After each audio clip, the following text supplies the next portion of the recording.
Ben. Titip. Berat tuh.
Bismillahirrahmanirrahim. Assalamualaikum warahmatullahi wabarakatuh.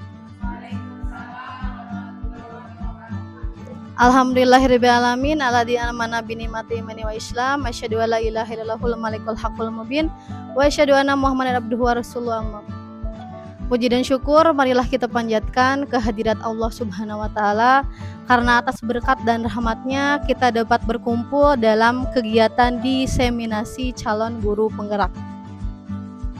Sholawat serta salam semoga tercurah limpahkan kepada junjungan kita yakni Nabi Muhammad Sallallahu Alaihi Wasallam. Apa kabar Bapak guru hebat semua? Saya ucapkan terima kasih kepada Bapak Ibu guru hebat SMA 9 Garut yang telah bersedia untuk mengikuti kegiatan diseminasi calon guru penggerak ini. Saya ucapkan terima kasih juga kepada pemateri yang luar biasa yang akan memberikan materi kepada guru-guru SMA 9 Garut. Di siang yang cukup panas ini, saya harap semua guru-guru hebat bisa menerima materi dengan baik dan bisa mengamalkan ilmunya untuk di masa yang akan datang juga hari ini. Dan kita akan membahas materi ini dari 3 pembicara yang luar biasa, yaitu calon guru penggerak. Yang pertama yaitu Ibu Desriani sebagai guru kimia SMA 9 Garut. Yang kedua, pembicara yang kedua yaitu Ibu Rosida sebagai guru ekonomi SMA 9 Garut. Pembicara yang ketiga yaitu Ibu El Rahma sebagai guru bahasa Inggris SMA 9 Garut.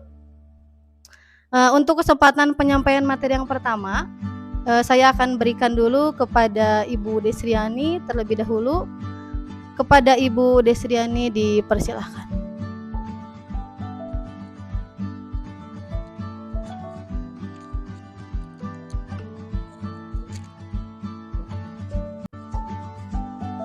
Bismillahirrahmanirrahim.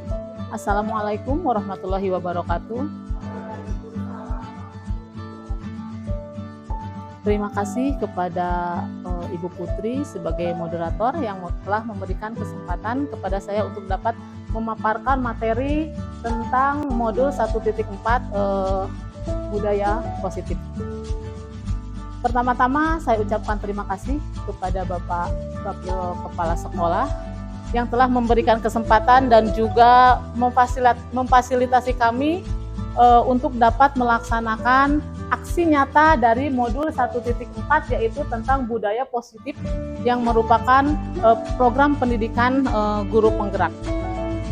Dan saya ucapkan pula kepada Bapak dan Ibu yang telah hadir di sini, yang telah meluangkan waktunya untuk dapat mengikuti acara diseminasi ini.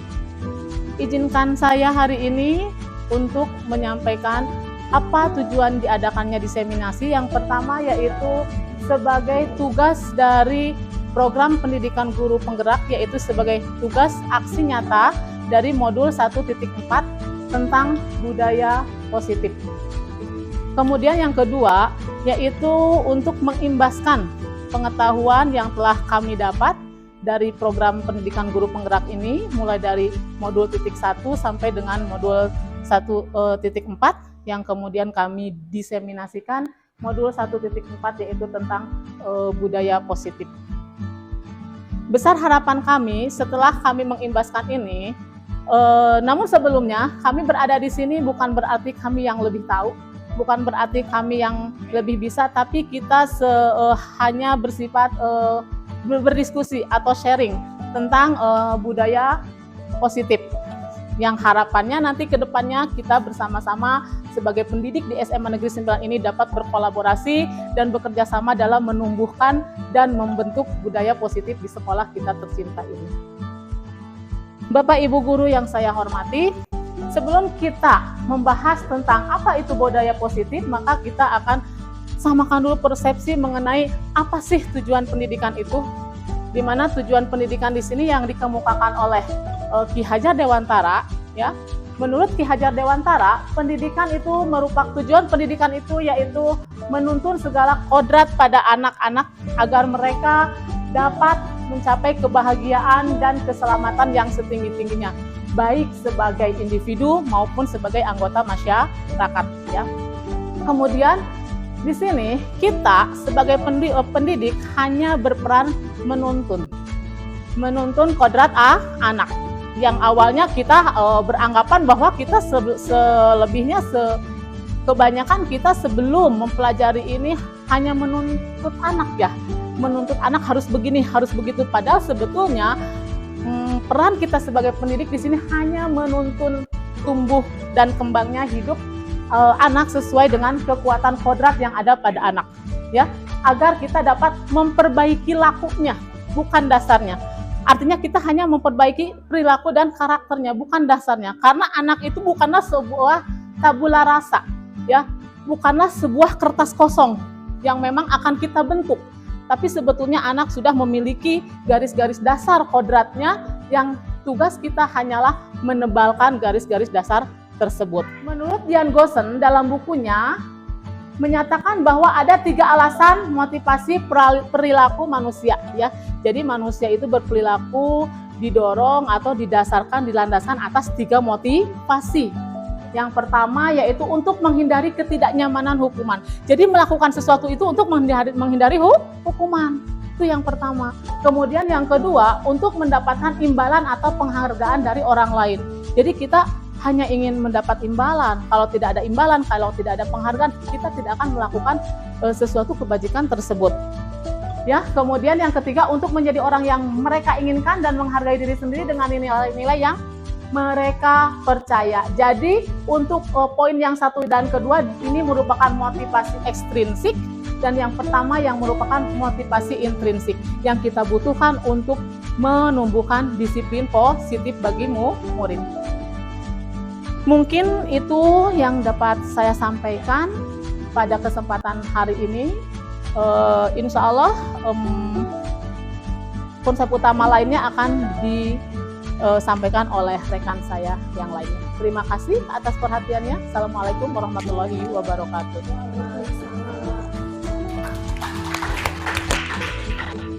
Alhamdulillahirrahmanirrahim. Pemaparan dari materi diskusi positif dan nilai-nilai yang telah disampaikan. Jadi pada dasarnya kita harus mengacu kepada Ki Hajar Dewantara, menurut Ki Hajar Dewantara bahwasanya segala kodrat anak itu pada dasarnya harus mendapatkan kebahagiaan dan keselamatan.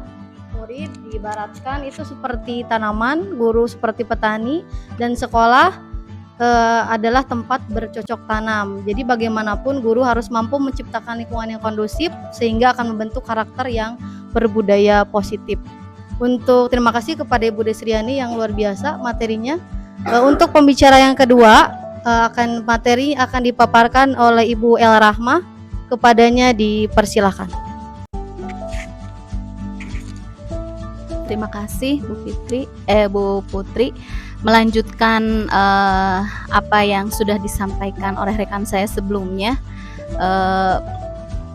Yang akan saya sampaikan adalah tentang keyakinan kelas.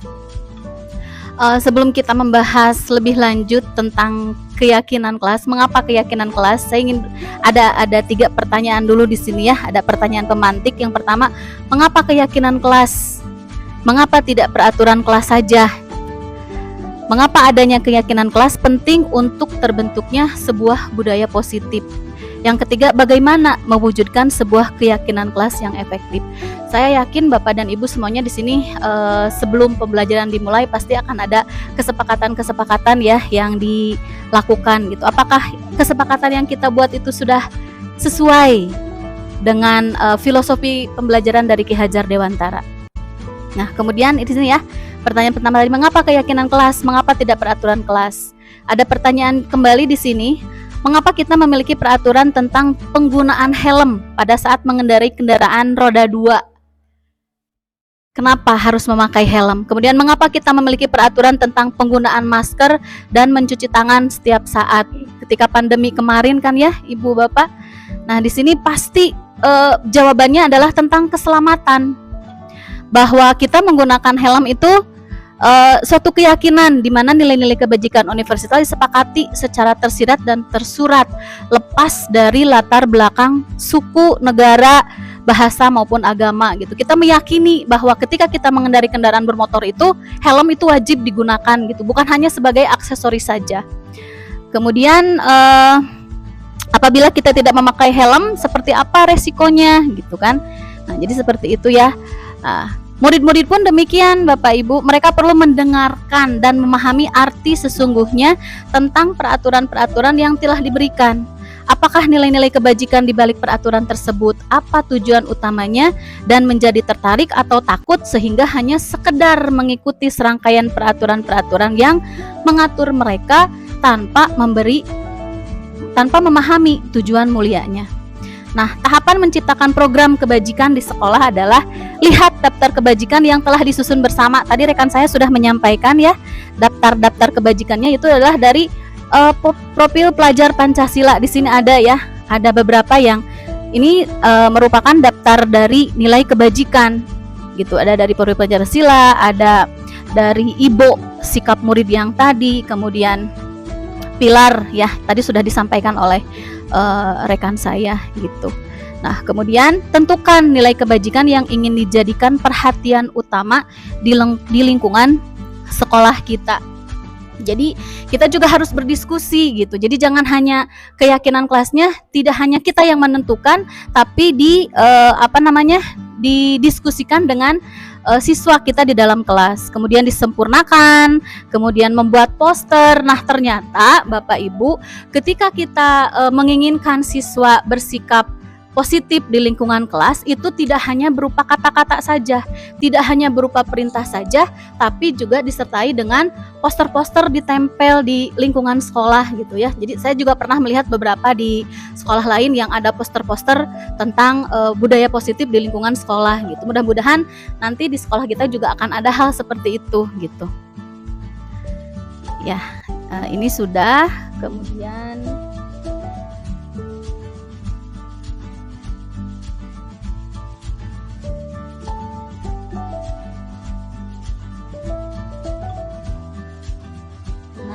ini pembentukan keyakinan kelas. Keyakinan kelas itu bersifat abstrak daripada peraturan yang lebih rinci dan konkret. Keyakinan kelas berupa pernyataan-pernyataan universal. Pernyataan keyakinan kelas senantiasa dibentuk dalam bentuk positif. Keyakinan kelas hendaknya tidak terlalu banyak sehingga mudah diingat dan dipahami oleh semua warga kelas. Keyakinan kelas juga sebaiknya sesuatu yang dapat diterapkan di lingkungan tersebut. Semua warga kelas hendaknya ikut berkontribusi dalam pembuatan keyakinan kelas lewat kegiatan curah pendapat seperti tadi ya. Jadi harus didiskusikan dengan siswa, bersedia meninjau kembali keyakinan itu. Jadi kita tidak hanya sekali melakukan gitu.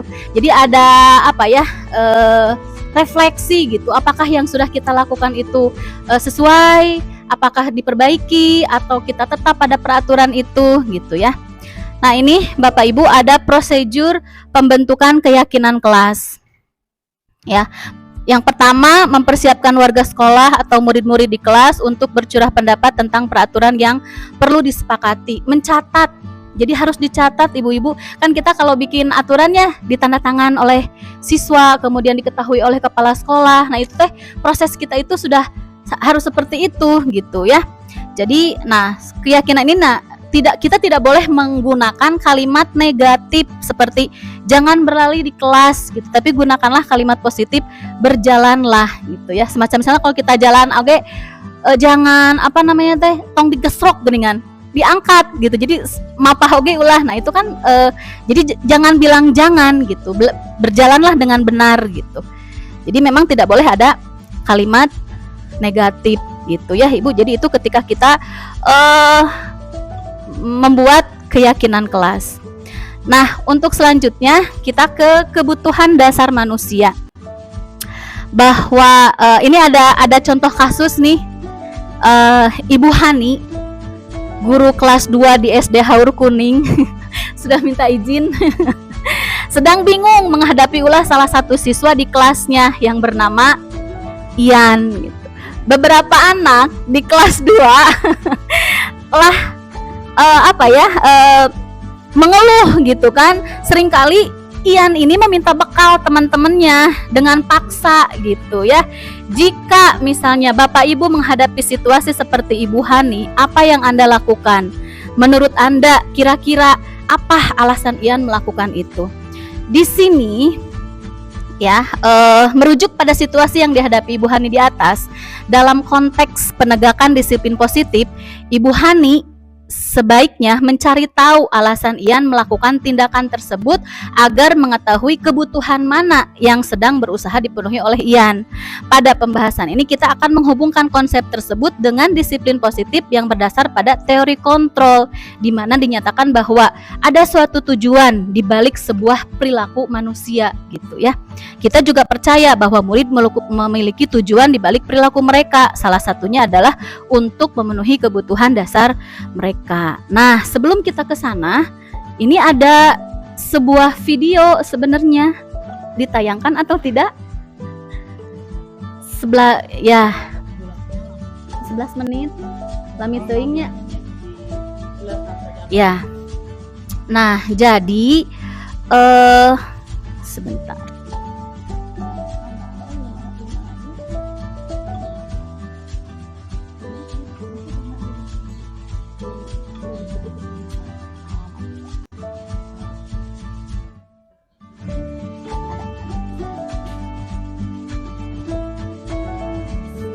Ya. Nah, ini ada 5 kebutuhan dasar manusia. Yang pertama adalah bertahan hidup atau survival. Kemudian ada kasih sayang dan rasa diterima atau love and belonging. Kemudian ada kekuasaan. Kemudian ada kesenangan dan ada kebebasan. Jadi itu teh kebutuhan dasar manusia yang setiap setiap orang memilikinya gitu. Ketika kita bertahan hidup itu misalnya dengan kebutuhan dasar ya, makanan, minuman gitu. Kemudian kasih sayang dan rasa diterima, misalnya ketika kita melakukan sesuatu ada pujian, Anda berhasil melakukan itu gitu ya. Kemudian kekuasaan, bahwa ternyata pada setiap diri manusia itu ada kekuasaan, bahwa kita memiliki power, bahwa kita bisa menunjuk orang untuk melakukan sesuatu gitu. Jadi di sudut terkecil kita itu ada, bahwa kita itu ada powernya gitu. Kemudian ada kesenangan, bahwa hidup itu tidak hanya melulu ini ya, jadi ada funnya gitu. Ketika kita di dalam kelas aja kan siswa juga menuntut, Bu jangan belajar terus gitu, harus ada ice breakingnya apa gitu, hiburannya. Kemudian kebebasan, bahwa anak-anak itu tidak ingin dikekang begitu. Nah, kembali lagi ke tadi pada situasi yang dialami oleh Ian tadi gitu ya. Nah, seluruh tindakan manusia itu memiliki tujuan tertentu. Semua yang kita lakukan adalah usaha terbaik kita untuk mendapatkan apa yang kita inginkan. Ketika kita mendapatkan apa yang kita inginkan, sebetulnya saat itu kita sedang memenuhi satu atau lebih dari kebutuhan dasar kita. Jadi tidak serta-merta 5 kebutuhan dipenuhi pada satu waktu gitu. Tapi dari kelima itu ada 1 atau 2 kebutuhan yang secara kita tidak sadar kita sudah memenuhi kebutuhan itu. Pun ketika seorang murid melakukan suatu perbuatan yang bertentangan dengan nilai-nilai kebajikan atau melanggar peraturan, hal itu sebenarnya dikarenakan mereka gagal memenuhi kebutuhan dasar mereka sendiri. Jadi anak-anak yang nakal itu karena apa nih? Kita harus mencari tahu behind the scene gitu ya. Jadi di balik sikap siswa itu ada apa yang melatar belakangi siswa melakukan hal tersebut. Nah, contoh kasusnya tadi kan Ian nih ya. Jadi 1 nih, kebutuhan bertahan hidupnya gitu. Komponen yang dilihatnya itu adalah psikologis pada kebutuhan apa yang Ian rasakan, rasa aman gitu ya. Dalam kasus Ian, apabila ketika Ian ditanya tadi oleh Bu Hani, kenapa Ian begitu? Terus Ian menjawabnya lapar, itu berarti orang tuanya tidak membawakan bekal makan siang. Maka kebutuhan dasar yang dipenuhi oleh Ian adalah kebutuhan untuk bertahan hidup. Makan tadi itu kebutuhan dasarnya. Kemudian kebebasan, kebutuhan akan pilihan gitu ya, kebutuhan akan kemandirian dan mampu mengendalikan arah hidup seseorang. Nah, dari kasus tadi, bila jawaban yang Ian berikan adalah ya bosan, bekal makanan teh itu lagi gitu ya yang dibawa dari rumah, sehingga Ian ingin mencoba makanan teman-temannya, maka Ian berusaha memenuhi kebutuhan akan kebebasan memilih, begitu ya. Selanjutnya, nah, kesenangan, kebutuhan yang ketiga adalah kesenangan, bermain dan tertawa. Bila Ian menjawab bahwa Ian melakukannya karena iseng saja, Ian menikmati ekspresi teman-temannya yang kesal karena diambil makanannya, dan menurut dia ekspresi yang teman-temannya itu lucu, maka berarti Ian sedang berusaha memenuhi kebutuhannya akan kesenangan, walaupun itu jahil gitu ya, tapi Ian senang menggoda teman-temannya. Kebutuhan yang keempat, yang kelima, kasih sayang dan rasa diterima, hubungan dan kondisi sosial. Apabila Ian menjawab bahwa mengambil bekal temannya karena dia merasa senang temannya jadi memperhatikan dia, ketika temannya melaporkan tindakannya itu kepada guru dan guru melaporkan kepada orang tuanya sehingga orang tuanya memperhatikan Ian, kebutuhan dasar yang sedang dipenuhi adalah kasih sayang dan rasa diterima. Jadi suka ada gitu ya, kita juga sering menghadapi siswa yang seperti itu gitu. Jadi bikin gara-gara hanya karena kurang perhatian dari orang tua gitu. Makanya kembali lagi bahwa ketika kita melihat perilaku siswa itu, ada latar belakang kenapa siswa itu melakukan hal tersebut. Nah, yang terakhir, penguasaan, kekuatan untuk mencapai sesuatu, diakui prestasinya dan keterampilan, didengarkan dan memiliki rasa harga diri. Nah, apabila jawaban Ian dia merasa hebat karena temannya jadi takut dengan dia dan menuruti semua keinginannya, maka sebetulnya Ian sedang berusaha memenuhi kebutuhan dasarnya akan kekuasaan tadi ya. Nah, Bapak Ibu, semua orang senantiasa berusaha memenuhi kebutuhannya dengan berbagai cara. Bila mereka tidak mendapatkan kebutuhan dengan cara yang positif, mereka bisa melanggar peraturan atau melakukan hal-hal yang tidak sesuai dengan nilai-nilai kebajikan. Seorang murid yang tidak begitu berhasil secara akademik, mungkin kebutuhan akan penguasaan tidak terpenuhi di sekolah. Oleh karena itu, mungkin dia akan mencoba untuk memenuhi kebutuhannya akan penguasaan dengan mencoba mengatur orang lain. Mungkinlah di sini timbulnya bullying itu ya gitu, karena untuk memenuhi kebutuhan dasar dia untuk diperhatikan atau bahkan menyakiti mereka secara fisik. Nah, sebagai guru, kita dapat melibatkannya dalam kegiatan yang akan memberi peluang tersebut membuat pencapaian yang berarti. Jadi konsep 5 kebutuhan dasar manusia tidak hanya berlaku pada murid atau siswa, tapi juga bagi kita manusia dewasa di lingkungan sekolah adalah para pendidik dan tenaga kependidikan. Gitu ya ibu-ibu. Saya rasa itu saja mungkin yang saya sampaikan pada kesempatan kali ini. Hanya melengkapi saja, selanjutnya mungkin akan dilanjutkan oleh rekan saya. Terima kasih. Terima kasih kepada Ibu Rahma yang sudah menjelaskan materi keyakinan kelas dan 5 kebutuhan dasar. Bahwasanya kita harus meyakini apa itu keyakinan kelas, kemudian berdiskusi dengan siswa di dalam kelas, maka akan terjadi kesempurnaan. Jadi intinya adalah kesepakatan antara guru dengan siswa. Untuk pemateri yang terakhir yaitu Ibu Rahma, untuk pemateri terakhir yaitu Ibu Rosida yang akan membahas tentang 5 posisi kontrol dan segitiga restitusi. Kepada Ibu Rosida dipersilahkan. Assalamualaikum warahmatullahi wabarakatuh. Terima kasih kepada moderator.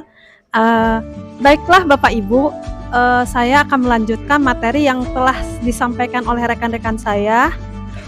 Untuk sebelum kita membahas pada 5 posisi kontrol dan restitusi, saya akan mengulas dulu tentang hukuman, konsekuensi, dan restitusi. Mungkin Bapak Ibu sudah mendengar apa itu hukuman, pernah melakukan mungkin hukuman atau konsekuensi di minimal di sini di kelas ya, di kelas Bapak Ibu, seperti apa konsekuensi yang dilakukan kita sebagai guru kepada siswanya. Dan yang ketiga adalah restitusi. Yang pertama adalah hukuman. Nah, hukuman adalah sesuatu yang menyakitkan perlu terjadi dan sifatnya mendadak. Seperti apa? Pasti mungkin Bapak Ibu pernah melakukan. Contohnya seperti kalau ada anak kesiangan. Ya, anak kesiangan, Bapak Ibu suka bagaimana? Nah, kalau ia menegur, ya sama. Kalau misalkan Bapak Ibu menegur anak, terus disuruh buang sampah atau lari di lapang. Nah, itu dikatakan adalah hukuman. Ya, hukuman itu akan mengakibatkan siswa itu kalau tidak menerima akan bagaimana? Akan merasa tidak nyaman. Tidak nyamannya juga lama. Terasa sampai mungkin suatu saat dia keluar dari sekolah ini, dia akan merasakan atau akan menanyakan, kamu tahu apa keyakinan kelas yang pernah kamu lakukan? Nanti dia mengatakan, iya Bu, saya tidak boleh terlambat. Nah, dia akan melihat sini. Jadi dia mudah-mudahan dia atau diharapkan siswa itu bisa bisa melakukan kesalahan itu menjadi lebih kesalahan itu menjadi suatu modal diperbaiki di kedepannya. Nah, itu adalah salah satu kenapa kita belajar segitiga restitusi. Salah satunya adalah untuk memperbaiki kesalahan siswa. Nah, itu ya mungkin Bapak Ibu itu materi yang telah kami sampaikan sampai di sini karena materinya terakhir adalah segitiga restitusi. Mudah-mudahan ada manfaatnya untuk Bapak Ibu ke depan dan mudah-mudahan rekan-rekan semua juga bisa mengikuti jejak saya, mengikuti calon guru penggerak. Terima kasih, saya kembalikan lagi kepada moderator. Assalamualaikum warahmatullahi wabarakatuh.